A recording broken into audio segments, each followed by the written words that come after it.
दर्शको नमस्कार. सखी सह्याद्री या कार्यक्रमात आपलं मनापासून स्वागत. दर्शको, सखी सह्याद्री या कार्यक्रमातून वेगवेगळ्या व्यक्तिमत्वांची आपण भेट घेत असतो. आज देखील अशाच एका धाडसी व्यक्तिमत्वाची भेट घेणार आहोत. हे व्यक्तिमत्व आहे गिर्यारोहण या क्षेत्रातलं. या व्यक्तिमत्वांनी या गिर्यारोहण क्षेत्रामध्ये अनेक शिखरं सर केलेली आहेत आणि कोचच्या भूमिकेत राहून अनेक व्यक्तींना मार्गदर्शनही केलेलं आहे. आता हा धाडसी प्रवास जाणून घ्यायचा आहे. या व्यक्तिमत्वाची ओळख आता करून देते. या आहेत प्रसिद्ध गिर्यारोहक बिमला नेगी देऊस्कर. बिमलाताईंबद्दल सांगायचं झालं तर अनेक शिखरं सर करून अतिशय सन्माननीय अशी पदकं त्यांनी मिळवलेली आहेत.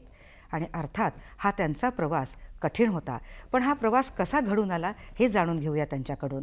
तर कार्यक्रमाचं आपण शीर्षक घेतलेलं आहे गिर्यारोहणाचा साहसी प्रवास. त्यांचं स्वागत करूया. नमस्कार बिमला नेगी देऊस्कर. आणि कार्यक्रमात अगदी मनापासून स्वागत आहे. कशा आहात? मजेत आहे. बरं बिमलाताई, आता यशाची गगनभरारी घ्यावी असं प्रत्येकालाच वाटतं, पण कसं असतं ना, ही गगनभरारी घेताना तुम्हाला आत्मविश्वास, जिद्द, चिकाटी हेही गुण असणं आवश्यक आहे. आणि हे गुण असले की निश्चितच तुम्ही प्रगतीच्या पथावर जाता, त्या मार्गावर जाता. आणि तुम्ही या क्षेत्रामध्ये यशस्वीपणे असं यश मिळवलेलं आहे आणि प्रतिसादही तुम्हाला अनेकांकडून तसा उत्तमच मिळालेला आहे. कारण यश जेव्हा आपल्याला मिळतं तेव्हा जिद्द ही आपली मनातली असते, तेव्हाच आपण तिथपर्यंत पोहोचू शकतो. आणि तसं पाहिलं तर गिर्यारोहणाचा हा प्रवास जरा आव्हानात्मक असतो, साहसी असतो आणि कठीण परिस्थितींचा असतो. त्यामुळे सहसा या क्षेत्राकडे पूर्वी लोक वळायची नाहीत, पण आजकाल महिलाही या क्षेत्रामध्ये आघाडीवर आहेत. तर आता उत्सुकता आहे की कसा हा प्रवास तुमचा घडला. तर कशा तुम्ही डोंगरांकडे आणि पर्वतांकडे आकर्षित झालात? मी मूलतः उत्तराखंडची आहे. उत्तराखंड म्हणजे उत्तराखंड मध्ये एक छोटासा डिस्ट्रिक्ट आहे उत्तरकाशी म्हणून. तिकडे छोटासा गाव आहे नाकुरी, तिकडे माझा जन्मस्थळ. आणि मी डोंगराच्या मध्येही माझा जन्म झाला. वा वा.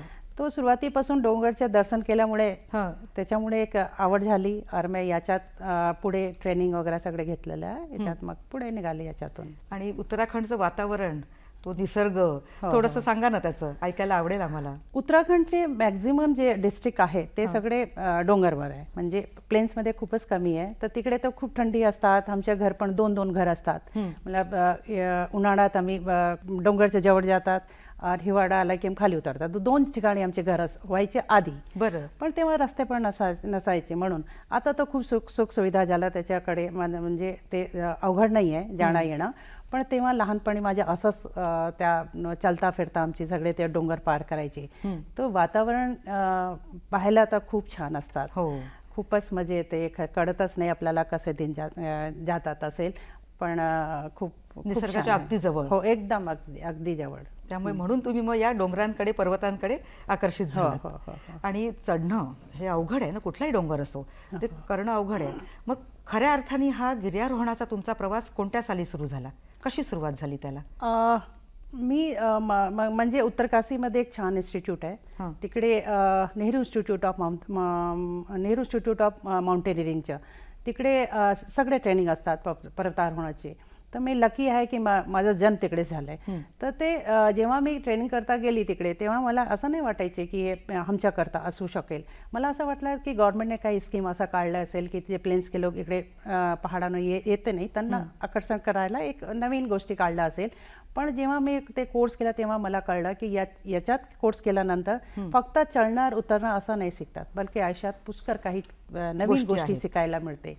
म्हणून हळूहळू त्याच्यामुळे आवड निर्माण झाली. त्याच्यात मला असं वाटलं की नाही, याच्यात काही पुष्कळ चीज आम्ही करू शकतात. मग ते ट्रेनिंग घेतलं, त्याच्यात मग पुढे आले. मग कोणत्या साली हा प्रवास सुरू झाला?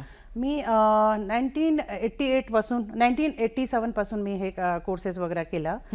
लहान तर मी तसं ट्रेकिंग करायची, पण जे ऑफिशियली जे ट्रेनिंग असतात ते मी 87 पासून मी सुरुवात केली होती. मग आता हे जे तुम्ही ट्रेनिंग म्हणताय, तर कारण मनात आलं आणि डोंगर चढला गेलं असं तर होत नाही, त्याला पूर्वतयारी बरीच असते. तर कशा पद्धतीने हे ट्रेनिंग दिलं जातं?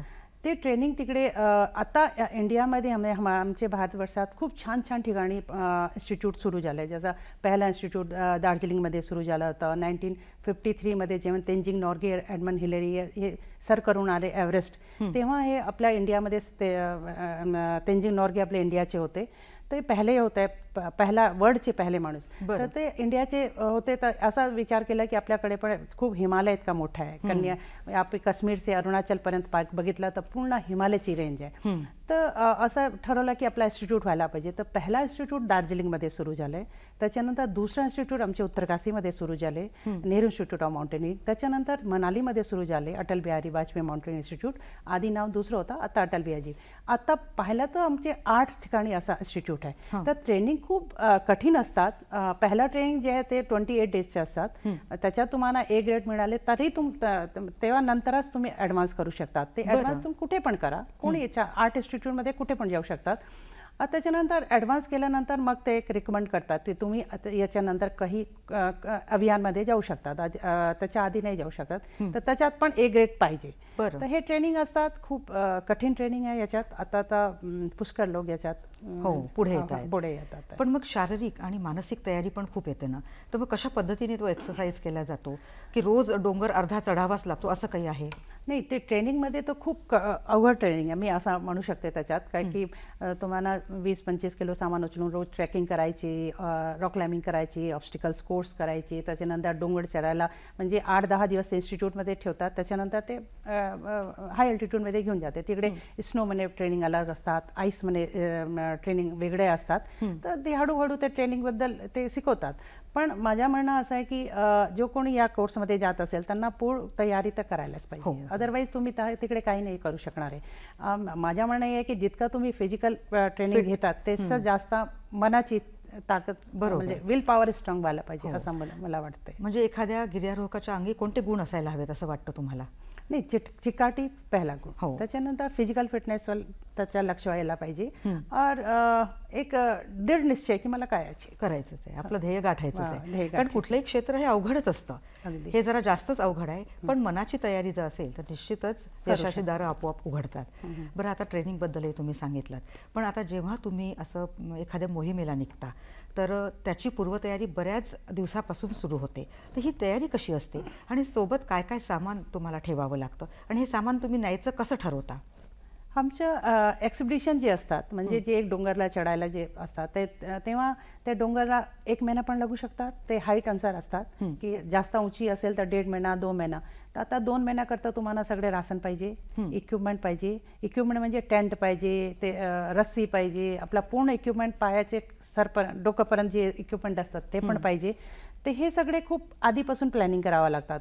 तर आमच्याबरोबर मी जेव्हा पण जाते, मला नॅशनल टीम पुष्कळ वेळा मी लीड केली आहे, तेव्हा 6 महिन्यापूर्वी मला कळून जाते की मला गव्हर्नमेंटकडून एक पत्र येतात या फोन येतात या तुम्ही लीडर आहे म्हणून. मग आपली फिजिकल फिटनेस तर करावंच लागते की तुम्हाला पण चढायचे, तुम्ही ॲज अ लीडर असो या मेंबर असो. पण हे त्याच्यानंतर हे सगळे तयारी, मग त्याच्यानंतर हे पण आहे की त्या बेसपर्यंत पोचायची असेल तर तिकडे तुमच्या म्यूल्स जातात की नाही जातात, घोडे खच्चर जे असतात, या फिर सिक्कीम साईड तुम्ही गेला तर तिकडे याक असतात. पण आपला उत्तराखंड हिमाचलमध्ये तर घोडे खच्चर असतात. पण ते सगळे तुमची तयारी व्हायला पाहिजे की तिथपर्यंत तुमचे घोडे खच्चर कुठपर्यंत तुमचं सामान घेऊन जाणार आहे. आता 10 मेंबर असेल, 10 मेंबर मागे तुमच्या 4-5 किचन स्टाफ, पोर्टर्स असेल. हे इतक्या माणसाका 1.5-2 महिन्याच्या राशन पाणी सगळे घेऊन जावं. मग त्याच्याकरता खूप प्रॅक्टिस असो म्हणा या प्लॅनिंग असो म्हणा, हे सगळे करावं लागतात. और एक हाईट नंतर जिकडे तिथे मी जेव्हा गेली त्या माझ्याबरोबर नेहमी 40-50 पोर्टर असतात. तर बेसपर्यंत ते सगळे सामान येऊन पोहोचतात. त्याच्यानंतर बेसनंतर जे आमचे कॅम्प असतात, कॅम्प 1, 2, 3, 4 ते प्लॅनिंग करावं लागतात. ते डोंगर बघूनच ते करू शकतात आम्ही. तर त्याच्यानंतर ते जे पोर्टर आमच्या बरोबर आहे ते वरती नाही येतात. बरं, ते तिकडून परत ते येऊन जातात. तर आमच्या सगळे सामान बेसमध्ये ठेवला की ते सगळे परत येतात. मग हे सामान तुम्हाला घेऊन पुढे जावं लागतं. मग ते आमच्या ट्रेनिंग असतात. एक नागपूरची हाईट जे आहे, या हाईटवरून उचलून मी इकडून उठी गेली तिकडे हाईट 10,000 फीटावर गेली मी, तर मी आजारी पडणार आहे. माझ्या तर इकडे राहायची सवय आहे ना, या अल्टिट्यूडमध्ये राहायची सवय झाली मला. आता मी एकदम 10,000 फुटावर गेली तर मी आजारी पडणार आहे. मग तिकडे क्लाइम्बिंग हाय, स्लिपिंग लो, क्लाइम्बिंग हाय, स्लिपिंग लो, हे आमच्या ट्रेनिंगचा पार्ट असतात. त्याच्यामुळे 2 फायदा असतात की तुमचं सामान पण वरती पोहोचून जातात, तुम्ही त्या अल्टिट्यूडमध्ये ॲक्लिमटाईज पण होऊन जातात. मग त्या वातावरणामध्ये तुम्ही ढालू शकतात. तुम्ही त्या वातावरणामध्ये नाही ढळू शकेल या ॲक्लिमटाईज नाही झाला असेल तर तुम्हाला डोकं दुखणार आहे, तुम्हाला वॉमिटिंग होणार आहे, तुम्ही खूप चिडचिड करणार आहे, तुम्ही भांडणार आहे त्या अल्टिट्यूडमध्ये. हे सारे हाय अल्टिट्यूड सिकनेस असतात. बरोबर. मग आता ह्या 15 किलोची साधारण ती बॅग असावी जी पाठीवर तुम्हा लोकांना न्यावी लागते, तर काय महत्त्वपूर्ण सामान असणं गरजेचं आहे त्यामध्ये? सगळे महत्त्वपूर्ण आहे. त्या अल्टिट्यूडमध्ये तुम्हाला गरम कपडे पण पाहिजे, तुम्हाला औषधी पण पाहिजे, तुम्हाला जेवण पण पाहिजे, तुम्हाला टेंट पण पाहिजे, तुम्ही स्लिपिंग बॅग पण पाहिजे, तुमच्या बूट वेगळ्या असतात त्या बूट पण पाहिजे, बुटाच्या खाली लावायला क्रॅम्पॉन असतात ते पण पाहिजे, गॉगल्स पण पाहिजे, हँड ग्लव्स सगळे महत्त्वाचे आहे. पण फक्त इतकं आहे की सुरुवातीला आम्ही काय करतात की मी तुम्हाला सांगितलं की ॲक्लिमटाईज ट्रेनिंग असतात, तर सुरुवातीला आम्ही राशन आहे, इक्विपमेंट आहे ते आधी वरती पोचून येते. त्याच्यानंतर जे हँड ग्लव्स आहे, बूट आहे, या जे असं सामान आहे ते हळूहळू करते आपल्याबरोबर मग वरती घेऊन जाते. म्हणजे एवढी जर पूर्वतयारी केली तर निश्चितच मग चढणारा डोंगर तुम्हाला थोडंसं सुविधापूर्ण होईल तो प्रवास. आता हा तर छान प्रकार तुम्ही सांगितला, ही माहिती दिली. आता तुम्ही आयुष्यात पहिला डोंगर कुठला चढला तो अनुभव आता ऐकायचा आहे.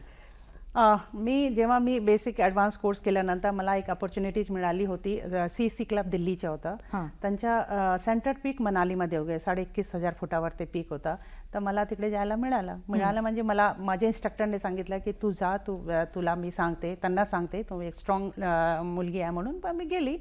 पण सुरुवातीला काय आमच्या फील्ड असा फील्ड आहे जिकडे रिस्क पण जास्त आहे, कॉस्टली पण आहे. तर एक मिडल क्लास फॅमिली करता खूप अवघड असतात हे सगळ्याचे गोळा करणं, मला पैसे गोळा करणं. तर मी म्हणलं सर मी नाही जाऊ शकते, माझ्याकडे पैसे नाही. म्हणे नाही पैसे ते नाही घेणार आहे मी तुझ्याशी पैसे, तरी पण तू जा म्हणे. तर मला छान अपॉर्च्युनिटीज मिळली. मी सुरुवातीपासून म्हणजे आजपर्यंत जितके वेळा मला अपॉर्च्युनिटीज मिळाली असेल मी कधी तिला नकार नाही दिला. मला नेहमी मी एक आठवण आपल्या मनात ठेवते की माहित नाही तुम्हाला रस्त्यात तुमची म्हणजे अपॉर्च्युनिटी कुठे समोर जाणार असेल ते प्रत्येक स्टुडंटला पण हेच सांगते, कुठे तुम्हाला असे काही चान्स मिळेल तर सोडायचे नाही. तर मी सेंटर पीक मनालीमध्ये होतं, तिकडे गेली, ते सक्सेसफुल झालं होतं. खूप म्हणजे सुरुवातीला खूप त्रास झाला. ते आम्ही रात्री क्लाइंब केला होता, म्हणजे ते थोडासा शेवटच्या प्लॅनिंग थोडा गडबड झाला होता, पण सक्सेसफुल झाला. तर ते एक पहिला सक्सेस जे असतात ते नेहमी आठवण राहते. आणि काय वय असेल साधारण आपलं? मी 21 वर्षाची होती तेव्हा. बरं. आणि सगळंच नवीन होतं. भलेही तुम्ही पूर्वतयारी खूप अगदी व्यवस्थितपणे केली असेल, पण तो पहिला अनुभव आणि ते पार करणं आणि त्या शिखरावर पोचणं आणि तिथे आपल्या भारत देशाचा झेंडा फडकवणं केवढा अभिमानाचा क्षण असेल तो. तर काय वर्णन कराल?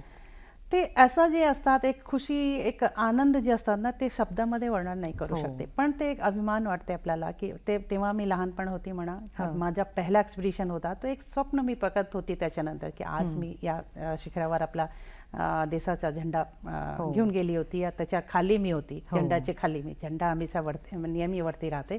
तर ते अनुभव, ते खुशी, ते आनंद आजपर्यंत मला असं मी जेव्हा आठवण करते तर मला खूप आनंद वाटते. आणि तिथूनच मग तुम्ही निश्चय केला की पुढेही असेच शिखरं मी सर करणार. आणि एवढ्या जवळपास 40 वर्षाचा तुमचा हा प्रवास आहे या गिर्यारोहणाचा, तर त्याच्यात तुम्ही अनेक शिखरं सर केली. तर कोणकोणती ही शिखरं सर केलीत? मी खूप उत्तराखंडमध्ये मी सतोपंथ आहे, भिरगूपंथ आहे, अजून कामेट है, अभिगामीन है, भागीरथी 2 में 2 वेळा गेली होती. त्याच्यानंतर मी भारती खुंटा आहे. मग हिमाचलमध्ये मी मनाली, सिद्धेदार, लद्दाखी, मनिरांग पीक आहे. मग लेह लद्दाखमध्ये मी ममस्तंग कांगरी, स्टॉक कांगरी, अर्गन कांगरी केलं होतं. त्याच्यानंतर मी आफ्रिकामध्ये किलीमंजारो केलं. त्याच्यानंतर एव्हरेस्टमध्ये जेव्हा गेली होती, मी 2 वेळा एव्हरेस्ट करता गेली होती. ते माझ्या बॅड लक झाला, त्याच्यात नाही करू शकली. पण मी काला पत्थर केलं, ब्लॅक पीक केलं मी. त्याच्यानंतर मी भूटानमध्ये खूप छान ट्रेकिंग केलं. खूप मोठी ट्रेकिंग होती. त्याच्यात 400 किलोमीटरची ट्रेकिंग होती. आणि आम्ही पूर्ण आमच्या ग्रुप, बचेंद्री पाल आमची लीडर होती त्याच्यात. ते आमचा ग्रुप जो होता, या ग्रुप पहिल्यांदा वर्ल्डमध्ये पहिल्यांदा आम्ही ते ट्रेकिंग केलं. मला 400 किलोमीटर 1 महिन्यात करायचे होतं. ते पण 10,000 ते 17,000 फुटावरच्या मध्ये होते. म्हणजे एवढी मोठी लिस्ट आहे ही तुमची. तर पुढेही उल्लेख होईलच कोणते तुम्ही शिखर सर केलेत, कारण इथे ब्रेकची वेळ झालेली आहे. दर्शक हो, कार्यक्रमात घेऊया एक छोटासा ब्रेक. भेटूया लगेचच.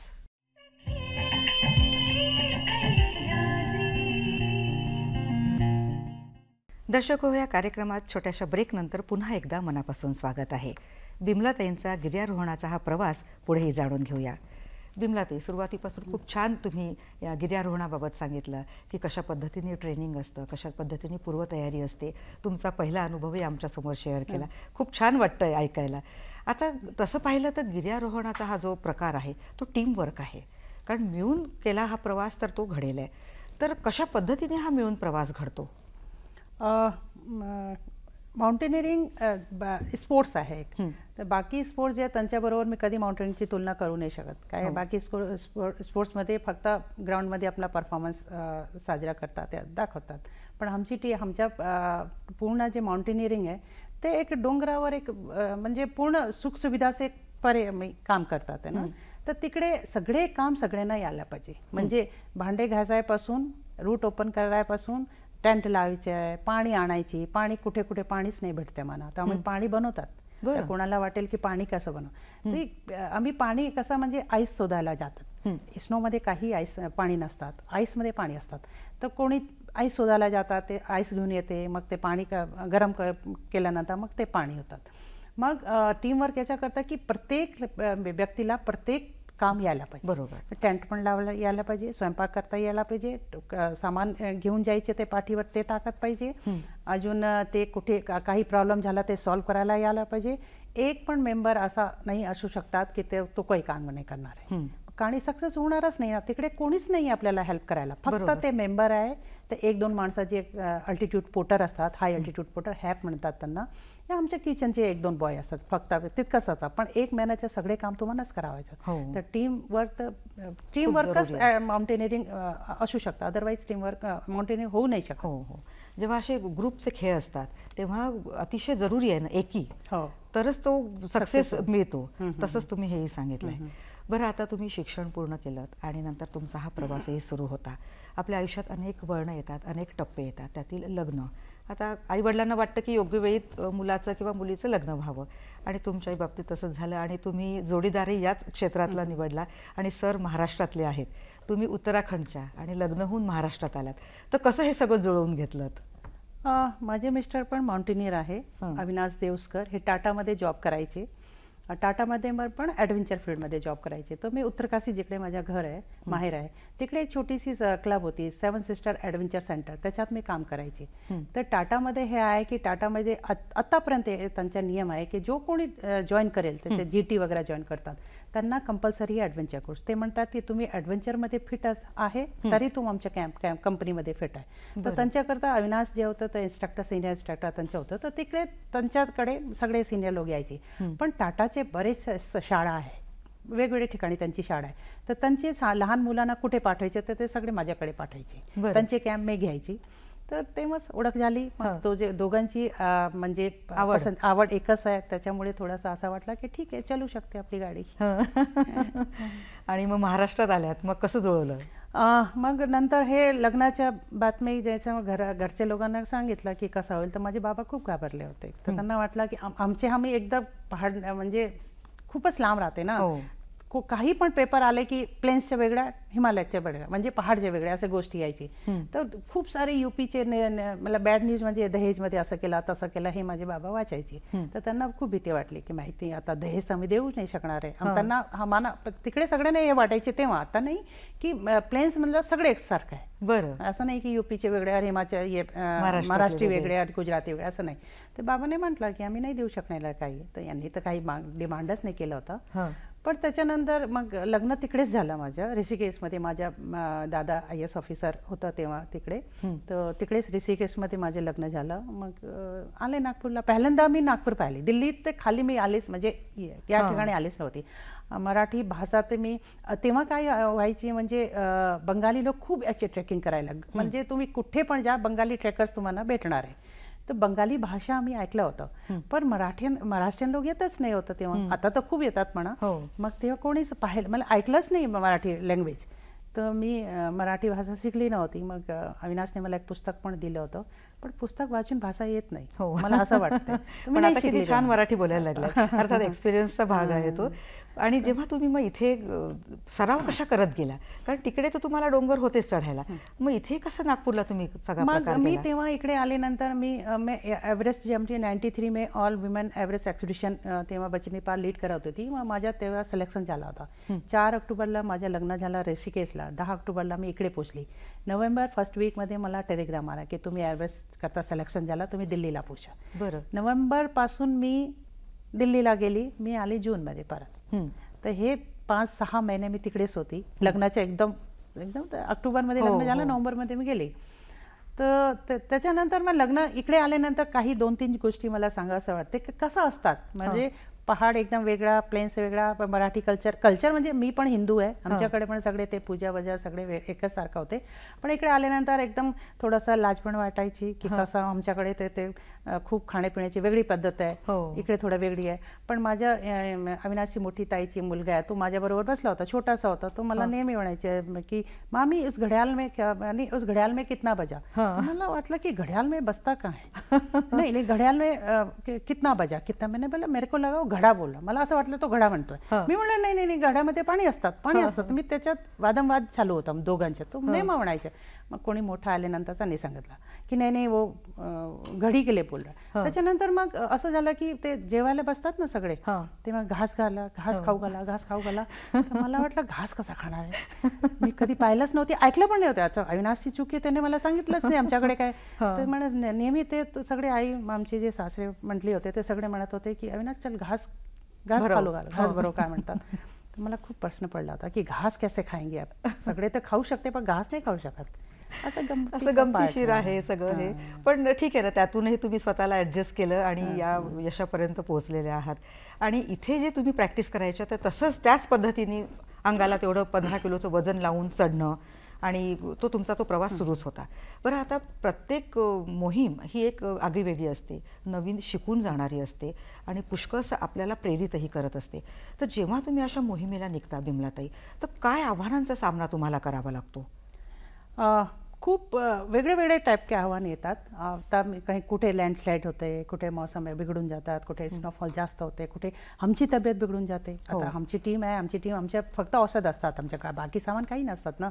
तर हे मोठी अवघड असं असतात. पण आम्ही विचार केला की आम्ही ॲडव्हेंचरमध्ये उतरलोय. ॲडव्हेंचरमध्ये नो टू अननोन थिंग, की तुम्ही काय जाणतो त्याच्यात हे शिकायला मिळते.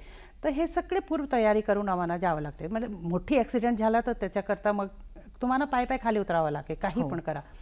तर हे सगळे विचार केला. मी एक छोटीशी सांगते तुम्हाला की केदारनाथची घटना घडली होती 13 मध्ये. तर जेव्हा केदारनाथची घटना घडली तेव्हा मी नॅशनल टीमला लीड करत होती. माझी मुलींची टीम होती आणि मी 19,000 फुटावर मी बसली होती. हे घटना घडली 15 जूनला 13 मध्ये. तर मी तिकडे आमच्याकडे काही टेलिफोन नव्हता, काहीच नव्हता. तर मग खूप स्नोफॉल झाल्यानंतर मग काय करायची आता. परत मी लीडर होती, ते सगळ्यांना परत आले. सगळ्यांना सांगितलं सामान जहाँ पे वहीं पे छोड़ो, चलो वापस. ते आल्यानंतर म्हणजे मी गंगोत्रीला कसं बसा पोहोचले. आम्ही सगळे सामान 4 ठिकाणी माझे सामान. त्याच्यानंतर गंगोत्रीला आल्यानंतर सगळे माझे जे मेंबर होते ते म्हणत होते की मॅडम चलो अभी चलते हैं, बहुत थक गए. 1 महिन्यापासून आम्ही तिकडेच होता. शेवटच्या होता आमच्या. मला 16 तारखेला आम्हाला पीक वरती मला सबमिट करायचं होतं, पोचायचं होतं. पण 15ला असं झालं सगळं. केदारनाथमध्ये ते घटना घडली तर आमच्याकडे खूप स्नोफॉल झाला. 15 ते 17 पर्यंत स्नोफॉल होता. तर मी सांगू नाही शकत की कसा मला टीमला परत आणले. त्याच्यानंतर जेव्हा आम्ही गंगोत्रीला पोहोचले तेव्हा तिकडे कळलं की आता 100 किलोमीटर पाय चालायची. बरं. मग सगळे 100 किलोमीटर पाय. तर हे जे असे अवघड घटना असतात ना, ते जाणून बुजून येत नाही. तुम्हाला पण कल्पना नसतात. तर तेव्हा तुमची एक्सपिरियन्स खूप काढतो की तुम्ही कसं डिसिजन घेतात त्याच्यावर. एक म्हणजे आम्ही थांबू नाही शकत. एक दिवस पण उशीर झाला असेल ना तर आम्ही परत नाही येऊ शकणार होते. म्हणून तर गिर्यारोहणाचा हा प्रवास किती आव्हानांनी भरलेला आहे असं आपण नेहमीच म्हणतो ना. तर पुढेही याविषयी जाणून घेऊया, पण विश्रांतीसाठी थांबूया.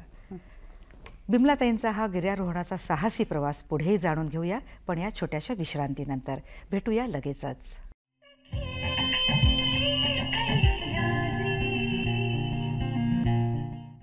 दर्शको, या छोट्याशा विश्रांतीनंतर सखी सह्याद्री या कार्यक्रमात आपलं पुन्हा एकदा मनापासून स्वागत आहे.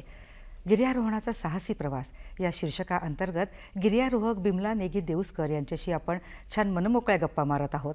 पुढचाही साहसाचा टप्पा आता जाणून घेऊया. बिमलाताई, आता तुम्ही इतके अनुभव तुमच्याजवळ जमा झालेले, जवळपास 40 वर्षाचा तुमचा हा अनुभव. पुढे तुम्ही प्रशिक्षकाच्या भूमिकेत शिरलात, उत्तम रीतीने नेतृत्व केलं, अनेक टीमला तुम्ही पुढे नेलं आहे, अनेक शिखरं त्यांच्यासोबत सर केलेली आहेत. प्रशिक्षकाची भूमिका तर फार मोठी असते, कारण एखाद्या खेळाडूला जर घडवायचं असेल तर तो कोच त्याला मार्गदर्शन करतो, अगदी शारीरिक मानसिक खाण्यापिण्यापासून सगळा विचार करतो आणि उत्तम खेळाडू तो बनतो. तर या प्रशिक्षकाच्या भूमिकेत असताना 2018 साली आदिवासी मुलांना एक घेऊन टीम गेली होती आणि जवळपास माउंट एव्हरेस्ट सर करणारी 10 पैकी 5 मुलं होती ती. तर आणि तुम्ही नेतृत्व केलेलं, तर तो अनुभव आम्हाला ऐकायला आवडेल ना. कसली मुलं होती ती आणि काय वयोगटातली होती? हे सगळे मुलं चंद्रपूरचे होते. चंद्रपूरचे IAS ऑफिसर होते तेव्हा आशुतोष सलील सर. त्यांनी मला सांगितलं की आपल्याकडे काही हे मुलं यांच्याकरता काय करू शकतात. तर मग हे सुचवलं त्यांना की सर एव्हरेस्ट करता यांना घेऊ शकतात आपण. तर मग तेव्हा जे ट्रॅव्हल डिपार्टमेंटचे प्रिन्सिपल सेक्रेटरी मॅडम होतं त्यांना बोलणं झालं, त्यांच्याच बोलणं झालं की मोठा मग मला खूप महाग आहे ना, एव्हरेस्टमध्ये खूपच महाग आहे. हो. तर त्यांनी बोलणं केल्यानंतर मग आम्ही ठरवलं ठीक आहे ना, चंद्रपूरचे जे आदिवासी शाळा 3 शाळा आहेत तिकडे, मोठ्या मोठ्या शाळा, तिकडचे मुलांना सिलेक्शन करायचे. मग त्यांचं सिलेक्शन तिकडे शाळेत केलं आधी. मग सिलेक्शन केल्यानंतर माझ्या कॅम्पसाईट आहे वर्ध्याला, तिकडे सगळ्यांना आणले. ते आल्यानंतर त्यांच्या तिकडे सिलेक्शन केला. त्याच्यानंतर त्यांना दार्जिलिंगला हैदराबादला घेऊन गेले, त्याच्यानंतर दार्जिलिंग घेऊन गेले, त्याच्यानंतर सिक्कीम घेऊन गेले, त्याच्यानंतर लेह लडाख, मग फायनल एव्हरेस्ट करता. मग पूर्ण वर्ष लागले मला. पण ह्या जे यांच्या फिजिकल सिलेक्शन आहे ते तर ठीक आहे. ते मुलं असं आहे ना, त्यांनी जेव्हा जन्म घेतला, मला माझ्या म्हणणं असं आहे की आँख खोलते ही त्यांनी ऑब्स्टिकल्स पाहिलं आहे, जिंदगी के कठिनाइयों को पाहिलं आहे त्यांनी. तर त्यांना कसं करायचे हे कठीण असतात. म्हणजे कसे घडवायचे ते कठीण नाही, की त्यांना जिकडे तुम्ही टाळेल तिकडे ते जाणार आहे, ते करू शकणार आहे. फक्त आहे तर त्यांच्या थोडासा विल पॉवर स्ट्रॉंग करायची. बाकी त्यांच्या जो सुख सुविधा आहेत ते त्यांना काहीच नाही आहे. म्हणजे ते अंडर वेट होते. बरं. तर त्यांच्या जे ट्रेनिंग होतं त्यांना खायची सवय नव्हती. त्यांचे चॉस म्हणजे फक्त वरण भात आहे त्यांच्या, बाकी काहीच नाही आहे. पण इतके अवघड जागे तुम्ही जाणार आहे, त्यांना तिकडे सगळे पाहिजे, प्रोटीन पण पाहिजे, सगळे पाहिजे. म्हणजे साधारण काय वयोगट होता मुलांचा? ते 18 वर्षाचे. असं आहे ना, मी यांना घेऊन गेली होती तिब्बत साईडने. म्हणजे एव्हरेस्ट जेव्हा तुम्ही जाता ते 2 मार्ग आहे, मोठा मार्ग म्हणजे साईड 2 सांगू शकते मी, पण त्याच्यात पण पुष्कळ रस्ते आहे. एक आहे तिब्बतकडून आणि दुसऱ्या नेपाळकडून. तर यांना मी एव्हरेस्ट तिब्बत साईडने घेऊन जाणार होती. तर तिब्बत साईडने 18 वर्षाची मुलं ते घेतात, त्याच्या लहान नाही घेतात. मग त्यांच्या मार्च फर्स्ट वीकला त्यांना 18 वर्ष पूर्ण व्हायला पाहिजे होतं. त्यांचं सिलेक्शन केलं तर 10वीचे पण होते, 11वीचे ते पण होते, 12वीचे पण मुलं होते. तर सिलेक्शन झाल्यानंतर खूप छान सिलेक्शन केली. म्हणजे एकदम बरोबर त्यांच्या म्हणजे पूर्ण असं की सकाळी किती वाजता काय खाणार आहे तिथपासून रात्रीपर्यंत काय कितकं वाजता खाणार आहे ते पण मॅनेज केलं होतं आपण. जेव्हा ते सगळे ट्रेनिंग झाल्यानंतर पूर्ण सिलेक्शन झाल्यानंतर आम्ही 10 मुलांच्या फायनल सिलेक्शन केलं होतं. तर ते 10 मुलांना आमचे कॅम्प साईड हे वर्ध्याला ज्ञान भारती स्किल डेव्हलपमेंट सेंटर तिकडे त्यांना ठेवलं. आता 20 दिवस होतं आमचे ॲव्हरेज झालं. यांना शाळेत पाठवायचे नव्हतं, पण थोडासा प्रॉब्लेम हे झालं की 10वीचे मुलं होते, बोर्डची एक्झाम होते, पण पाठवावं लागलं. मग तिकडे ठेवल्यानंतर फक्त 20 दिवसमध्ये आम्ही ठरवलं होतं की प्रत्येक मुलांचे 5-5 किलो वेट वाढायची. ते केलं आम्ही. ते मुलांच्या सगळ्यांच्या कोणाच्या 4 कोणाच्या 5 किलो वेट वाढलं. मग ते त्यांना मग एव्हरेस्टला घेऊन गेले. एव्हरेस्टला घेऊन जाताना पहिल्यांदा जेव्हा चमचे कॅनमे पहिल्या दिवशी आला त्यांना सांगितलं की तुम्ही आता मराठी बोलायची नाही. बरं. तिकडे तुमच्याबरोबर जे लोक राहणार आहे ते मराठी बोलणार नाही. ते नेपाळीज लोक असतात, ते हिंदी पण बोलतात, हळू थोडा इंग्लिश पण बोलतात. तो इंग्लिश हे बोलत थोडं ऐकते ना, पण मराठी कोण बोलणार आहे. तर त्यांना सांगितलं की तुम्ही हिंदीमध्ये बोलायची. तर त्यांनी तुटी फुटी कसं पण बोलायचं तुम्ही हिंदीमध्ये. तर त्यांनी सुरुवाती फर्स्ट डे 1 से त्यांनी हिंदी सुरुवात केली. जेव्हा ते तिकडे गेले तेव्हा छान बोलायला लागले. तर हे सगळे झाल्यानंतर खूप छान इनका सक्सेस झाले. एव्हरेस्ट करता 5 मुलांमध्ये खूप मोठी सक्सेस आहे. कारण ते मुलं त्यांना काहीच नाही असतं ना माउंट एव्हरेस्ट सर करणं. तर मला हे सांगते मी, त्यांना काहीच माहित नव्हतं की एव्हरेस्ट म्हणजे माउंटेनिंग काही स्पोर्ट्स आहेत, त्यांना काहीच माहित. त्यांना हे पण माहित नव्हतं की डोंगर किती मोठं होऊ शकतात. तर त्यांना तिथपासून सांगायला लागले की डोंगर किती मोठा होऊ शकतात.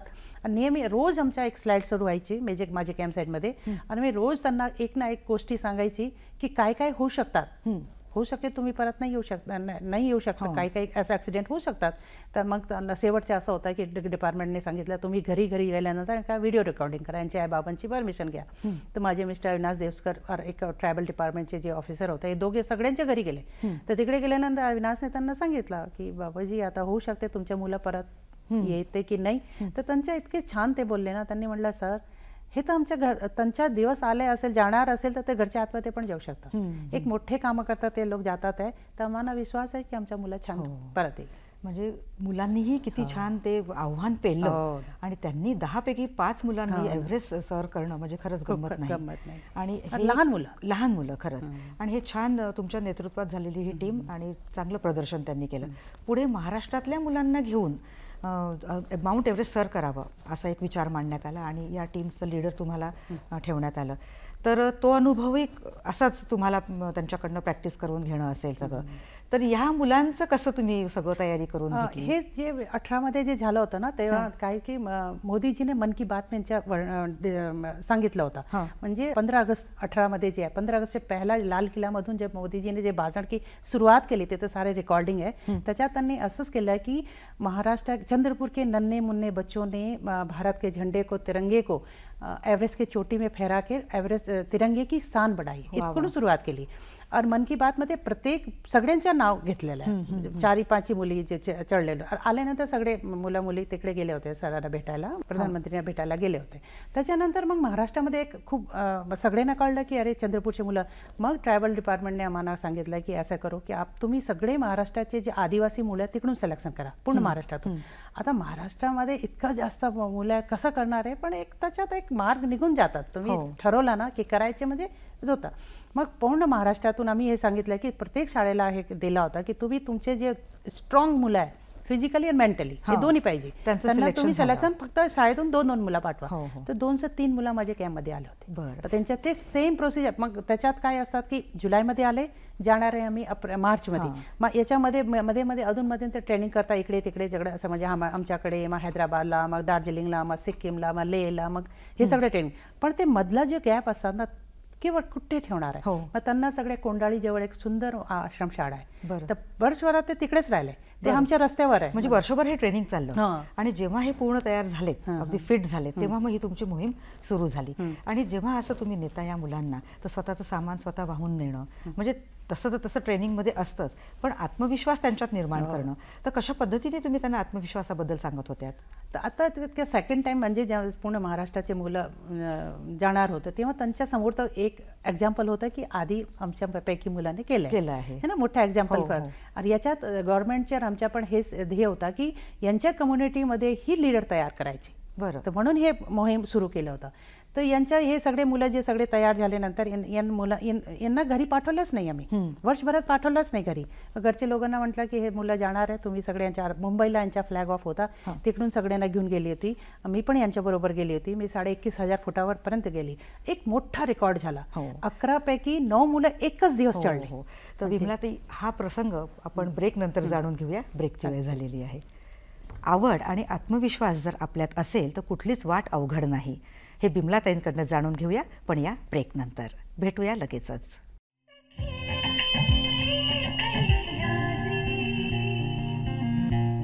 दर्शको, या विश्रांतीनंतर कार्यक्रमात पुन्हा एकदा मनापासून स्वागत. बिमलाताईंकडून पुढचाही प्रवासाचा टप्पा पुन्हा एकदा जाणून घेऊया. बिमलाताई, तुम्ही जवळपास माउंट एव्हरेस्ट सर करणाऱ्या 2 टीमचं नेतृत्व केलेलं आहे आणि छान मुलांची कशी तयारी आहे याबद्दलही बोलल्यात तुम्ही. पण आता हे सगळं घडत असताना जेव्हा तुम्ही तो प्रवास सुरू करता आणि काही ठराविक अंतर झाल्यानंतर थांबता आणि टेंट लावणं, मुलांना रिलॅक्स करणं, त्यांच्या दुसऱ्या दिवशीच्या प्रवासासाठी पुन्हा त्यांना एक मानसिक बळ देणं, तर अशा संध्याकाळच्या वेळेच्या तुमच्या काय गप्पा असतात ते ऐकायला आवडेल ना. कारण जमिनीपासून एवढ्या उंचावर तुम्ही असता, तुम्ही तुमचाच ग्रुप असतो तो.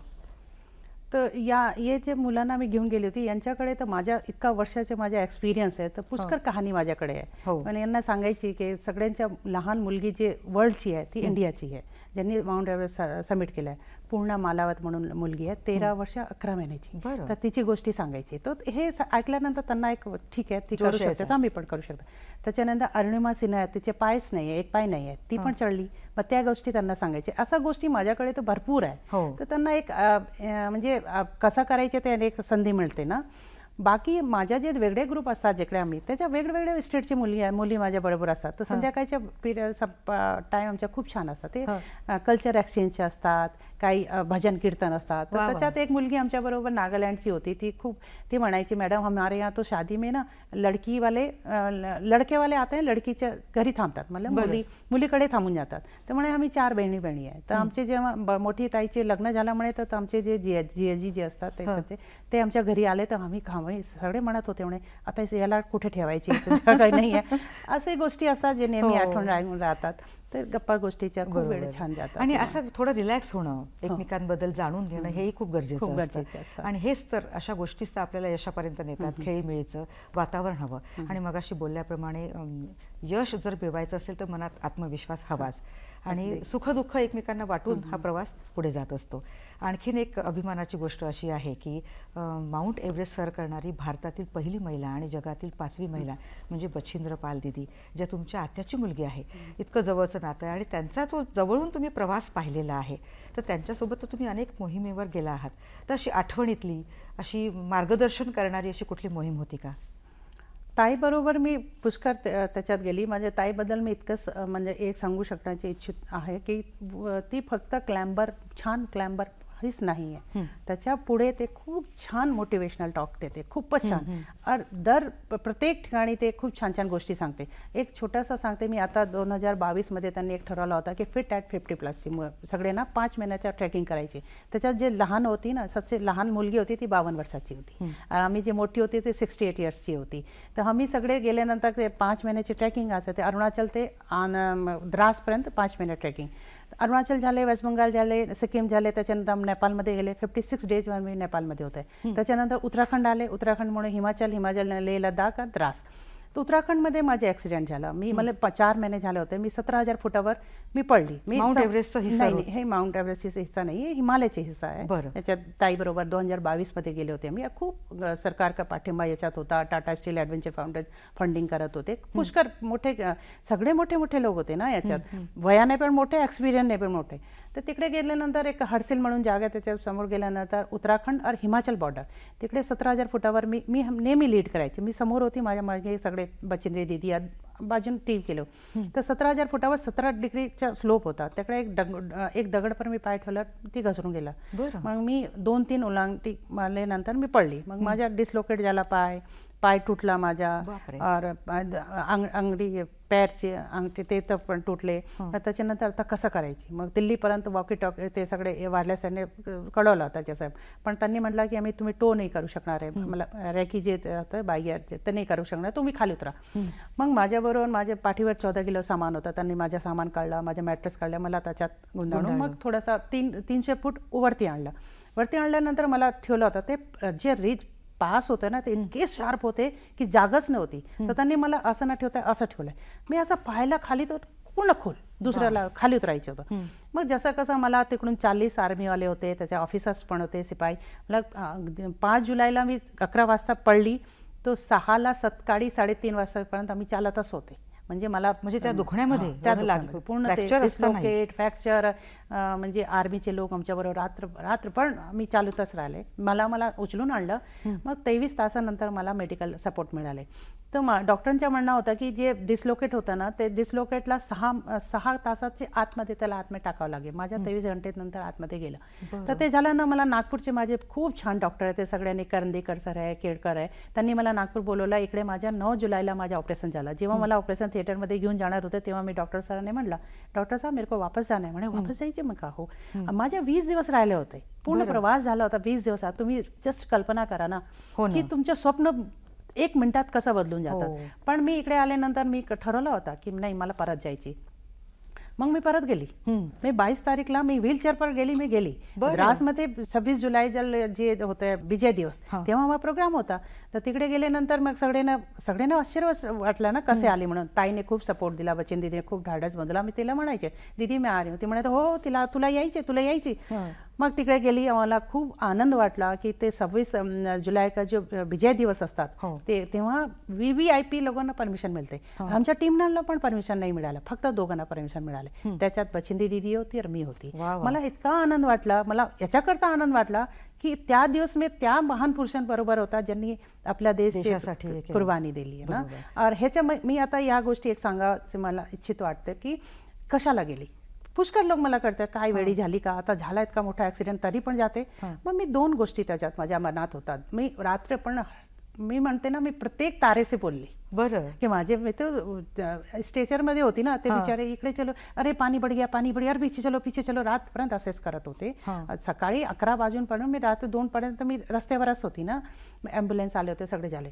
मग मी हे विचार केला की हे बा मेडिकल सायन्स खूप ॲडव्हान्स झाला आहे, तुमच्या टूट फूट सगळे जुळून जाणार आहे, पण तुमची मन कसं जुळणार. त्याच्यावर काम केल्यानंतर मी म्हटलं नाही, मला जायची. त्या जिद्दीने मी गेली, ते सगळे केलं, म्हणून मी सांगू शकते की मी ट्रान्स हिमालय केलं आहे. त्याच्यानंतर परत आले, मग मुर्मू मॅडम जे तेव्हा राष्ट्रपती झाली होती, त्यांच्याबरोबर भेटायला गेले, मग ते झालं प्रवास. किती अभिमानाचा हा तो क्षण असेल. पण त्यापूर्वीचं तुम्ही किती आव्हानांना पेललं, किती दुःख सहन केलं. पण एका खेळाडूची वृत्ती कशी असते की नाही, जिद्द चिकाटी, मला ते ध्येय गाठायचंय, आणि ते ध्येय गाठण्यासाठी तुम्ही अगदी मनाची पक्की तयारी ठेवलीत, आणि खरंच तुमच्या जिद्दीला सलाम करावा असं वाटतोय. बरं, आता हा तो एक प्रवास होता, आणि बछेंद्री पाल दीदींचं नेहमीचं तुम्हाला मार्गदर्शनही मिळालं. जेव्हा तुम्ही महिलांना घेऊन जाता असा कुठल्या शिखरावर चढायला, कुठल्या मोहिमेवर, तर महिलांचे वेगळे प्रॉब्लेम्स असतात, तर त्या समस्या कशा सोडवता तुम्ही? ते तर नॅचरल समस्या आहे. ते तिकडे तर अजून जास्त होते, ॲक्झर्शन जास्त होते, म्हणून 1 महिन्याचे आमचे ट्रेकिंग असतात, 1 महिन्याचे एक्सपिडिशन असेल तर कोणाच्या डेट एकच महिन्यामध्ये 1 दिवस येत, इकडे तर एकच वेळा येते ना, तिकडे 2-2 वेळा येतात. बरं, तर ते मेंटली स्ट्रॉंग राहायला पाहिजे. तुम्ही काही नाही करू शकतात, तुम्ही नॅचरल जे म्हणजे काही असं आपल्या हातात असतात, काही आपल्या हातात नाही असतात, हे आपल्या हातात आहेच नाही. तर तुम्हाला ते सॉल्व्ह करावंच लागेल, तुम्हाला त्याच्याहून पाठ पडायचंच आहे. म्हणून मी माझ्याबरोबर पुष्कळ मुलींनी येतात, त्यांचे आई लोक माझ्याकडे येतात, म्हणजे मॅडम कसं करणार, काय करायचे, काहीच नाही करायचे. नेचरल चीज को डिस्टर्ब मत करो. बरोबर, ते तुम्ही डिस्टर्ब केलं ते आता नाही, नंतर त्याचा बॅड इफेक्ट नंतर कळतो. म्हणून तो एक आहे म्हणजे आहे नेचर, त्याच्यात काही नाही. पण ते प्रॉब्लेम खूप मोठा प्रॉब्लेम आहे, खूपच मोठा. पण तेच ना, सगळ्या गोष्टी सहजतेने घेतल्या तर निश्चितच त्याच्यातून मार्ग निघू शकतो. आणि आयुष्यात अशा अनेक काही गोष्टी आहेत ज्याने त्रासही होतो आपल्याला, कधी वाईट प्रसंग घडतात, कधी जसं तुम्ही आता ॲक्सिडेंट सांगितला आहे, तर त्याच्यावरनं पार करून निघणं हेच एक आहे, त्याच्यातून निघण्याचा तो उत्तम मार्ग. पुढेही तुमच्याबद्दल असं जाणून घ्यायचंय, पण ब्रेकची वेळ झालेली आहे. दर्शक हो, कार्यक्रमात घेऊया एक ब्रेक, भेटूया लगेचच.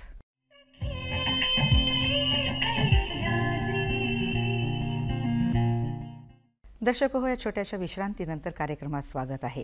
पाहता पाहता कार्यक्रमाची वेळ आता होत आलेली आहे, पण शेवटच्या टप्प्यात जाता जाता महत्त्वपूर्ण मुद्द्यांवर माहिती जाणून घेऊया.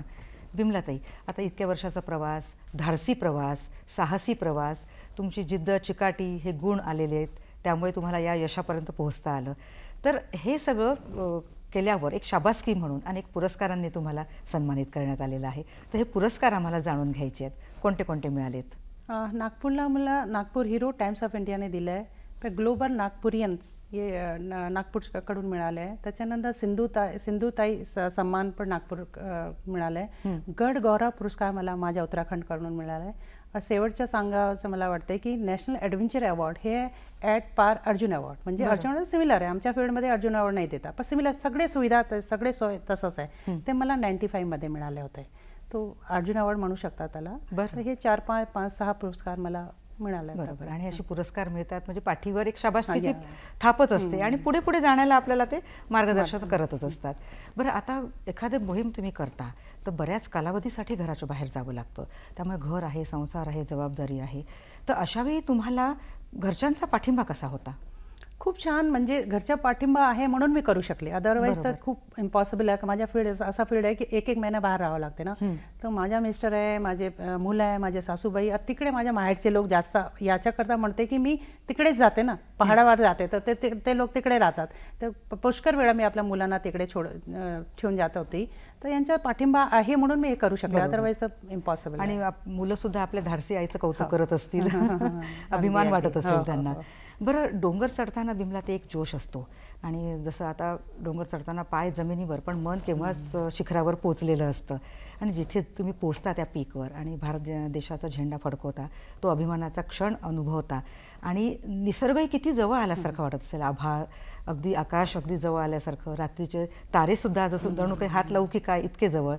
तर हा निसर्ग तुम्हाला काही शिकवून गेला का या प्रवासात? पुष्कळ. मी ते हे म्हणते की आमचे पूर्वी जे लोक राहायचे ते निसर्गाच्या जवळ राहायचे, किती काहीच त्यांनी नवीन गोष्टी शिकायला मिळते तेव्हा. पण आता मी सांगते की माउंटेनिअरिंगमध्ये मी जेव्हा डोंगरच्या वरती असते, तर मी वरती बघितल्यानंतर मला निळा आकाश दिसते, है ना, ते खूप आभास होता, अरे किती छान आहे, निळा आहे. मी खाली जेव्हापर्यंत मी खाली वाकत नाही तेव्हापर्यंत मला दिसत नाही की मी किती वरती आले. तर मला खाली वाकावं लागते. मग मी खाली पाहिल्यानंतर मला ते खोल दिसतात, ते छोटे छोटे बाकी डोंगर खूप छोटे छोटे दिसतात. त्याच्याहून मला मी नेहमी हे सीख मला मिळाते की नेचर आम्हाला शिकवते ते बी अ हंबल पर्सन. जिंदगी में ते हंबल राहायला पाहिजे. मतलब झुकणं असं नाही की हर किसी के समोर तुम्ही असं झुक, पण असं तुम्ही वाकला, तुम्ही थोडासा नरम राहायला म्हणजे, तर तेव्हा तुम्ही तो पुष्कळ चीज शिकून जा. दुसरी गोष्टी मला असं वाटते की जेव्हा आम्ही एक डोंगरात ट्रेकिंग करताना तुम्ही चालते ना, मान खाली करून चालतात, वरून एक छोटासा दगड पण आला ते तुमच्या डोक्यावर लागला, तो तुम्ही तिकडेच खतम. काही नाही आहे ना, काय कर, तर तुम्ही कुठे मोठे, कुठे लहान, कुठे मी ऐसा मी तसा, काहीच नाही. नेचरासमोर तुम्ही काहीच नाही. मग कशाला भांडाभांडी करतात. तर 2-3 गोष्टी मी नेहमी मला नेचरचे खूप छान शिकले मिळाले की ते आपण हंबल राहायला पाहिजे. इंसान जितका हंबल राहील तितका त्याला नेचरच्या तुम्ही जितका अप्रिशिएट करा, नेचर तुम्हाला रिवॉर्ड देते. कसं करता की ते सुंदर प्रकृती तुम्हाला आपल्यासमोर मी कल्पना मी तुम्हाला वर्णन नाही करू शकते की इतकी सुंदर जागा मी बघून येते नेहमी. मी सांगू नाही शकत कितका ते रिवॉर्ड आमच्याकरता. खरंच म्हणजे तुमच्या बोलण्यानेच आम्ही चित्र डोळ्यापुढे उभं केलं. किती अप्रतिम तो सौंदर्य आणि किती छान तुम्ही मेसेज दिलेला आहे. आणि म्हणून मग या निसर्गाप्रती आपणही जागरूक राहायला पाहिजे. झाडे लावा, झाडे जगवा किंवा स्वच्छतेचा जागर करून हा निसर्ग आपण टिकवून ठेवायला पाहिजे आणि पुढच्या पिढीला हेच आपल्याकडनं गिफ्ट दिला जाईल ना. त्यामुळे हा संकल्प तर निश्चितच प्रत्येकाने करायला पाहिजे. बरं बिमला, ते एक प्रश्न ओघाने राहून गेला की हा परतीचा प्रवास जेव्हा करता, कारण जोशपूर्ण तर तुम्ही डोंगर चढून जाता, तर परतीचा प्रवास असतानाही तुम्हाला खूप अलर्ट राहावं लागतं का? अगदी सगळे गोष्टी तुम्ही किती पण वाचून घ्या, तुम्ही पूर्ण रेकॉर्ड बघा, परतीनं जास्त ऍक्सिडेंट होतात. त्याच्या 2 कारण आहे. एक कारण काय आहे की तुम्ही वरती चढताना तुम्ही हे लक्षच नाही ठेवते की खाली उतरताना पण ताकद लागते. ते राहतात पूर्ण जोर, तेव्हा चढताना चढायची वरती, खाली उतरताना मग एकदम तुमच्या ताकद खतम होऊन जाते. दुसरी चीज जे गोष्टी आहे जे म्हणजे खूप जाणीव ठेवायला पाहिजे की तुम्ही एकदम आता हो गया अब काय, आता सक्सेस झालं ना, बरोबर, इगो जे येतात ना त्याच्यामुळे पण ऍक्सिडेंट खूप होतात. तुम्ही काळजीपणे सोडून देतात की नाही आता काय, आता झाला ना समीर, आता परती जायची. तर हे 2 गोष्टी मोठ्या गोष्टी आहे की एक तर तुम्ही लक्ष नाही ठेवतात की ताकद परतीच्याला उतरताना पण ताकद पाहिजे. दुसरा उतरताना हे लक्षात पाहिजे की ठीक आहे समिट हो गया ना, बड़ा सक्सेस हो गया, पण अच्छा लक्ष ठेवायला पाहिजे की खाली जेव्हा धरतीवर एकदम जेव्हा बेस में पोहोचू त्याच्यानंतर आपण सेलिब्रेट करू, पण ते विसरून जातात. इगो त्याच्यात पण आहे, त्याच्यात ते 2-3 गोष्टी आहे जी आपल्याला लक्षात ठेवायला पाहिजे. ऍक्सिडेंट परती येताना. बरोबर. बरं, मग आता अनेक काळ बदलल्यामुळे अनेक मुलं मुली या क्षेत्रात यायला बघतायत. अगदी 50च्या वरच्याही स्त्रिया या क्षेत्रात येऊन आपली इच्छा पूर्ण करतायत. तर काय मार्गदर्शन कराल जाता? मी सगळ्यांना एक सांगायचं इच्छित आहो की आपल्या मनाच्या करायला पाहिजे. स्पेशली मुलींना आता खूप ॲव्हेन्यूज आहे, खूप तुमच्या अपॉर्च्युनिटीज आहे, खूप आहे. लहान मुली मोठ्या मुली ते सगळे करू शकतात. पण आमच्या म्हणजे 40च्या नंतर जे बायकांच्या मनात राहून जाते, अरे मी हे नाही केलं, मी ते नाही केलं, हे रडून बसायची वेळ नाही. आता तुम्ही करा, छोट्याचीच गोष्टी करा. अशा गोष्टी करा ना जे तुम्हाला रात्री झोपताना तुम्ही दिवसभरची आठवण करेल, तर तुम्हाला आनंद वाटला पाहिजे की हां आज मी हे केलं, हे छान केलं. तर गिव्हअप नाही करायची. बरोबर, जे आहे ते धाडसी ठेवायची और विल पॉवर स्ट्रॉंग ठेवायची. सगळे होते, आनंद मिळते, शिकायला पण मिळते, मजा पण. आयुष्यात सुख दुःख तर येणारच आहे. यावरनं एक छान वाक्य आठवलं वपू काळेंचं की माणसानी समोर बघायचं की मागे, हे तुम्ही काय ठरवता त्याच्यावर तुमचं जीवनातील सुख दुःख अवलंबून असतं. आपण मागचंच उगाळत बसलो तर पुढचं जीवन आपलं दुःखमय होईल. तर खूप छान तुम्ही सांगत आहात आणि नक्कीच येणारी पिढी या क्षेत्रामध्ये तुमच्या या विचारांनी प्रेरित होईल आहे. आणि तसं पाहिलं तर हा प्रवास या क्षेत्रात येणाऱ्या लोकांसाठी तुमचा अगदी प्रेरणादायी आहे. आणि इतकंच नाही तर स्त्री पुरुष दोघांना समाजाने ज्या काही मर्यादा लावलेल्या आहेत ती चौकट मोडून टाकलेली आहे. त्यामुळे प्रत्येक स्त्री बघा ना आज क्षेत्रामध्ये अव्वल आहे, तिने आपल्या कार्यकर्तृत्वाचा ठसा उमटवलेला आहे. त्यामुळे स्त्री शक्तीला सलाम, तुमच्यातील गुणांनाही सलाम. तुमच्या पुढच्या वाटचालीसाठी खूप खूप शुभेच्छा. बिमला नेगी देऊसकर, आपण इथे आलात आणि मनमोकळ्या गप्पा मारल्यात. दर्शकांच्या वतीनं आणि नागपूर दूरदर्शनच्या वतीने आपले आभार. धन्यवाद. नमस्कार.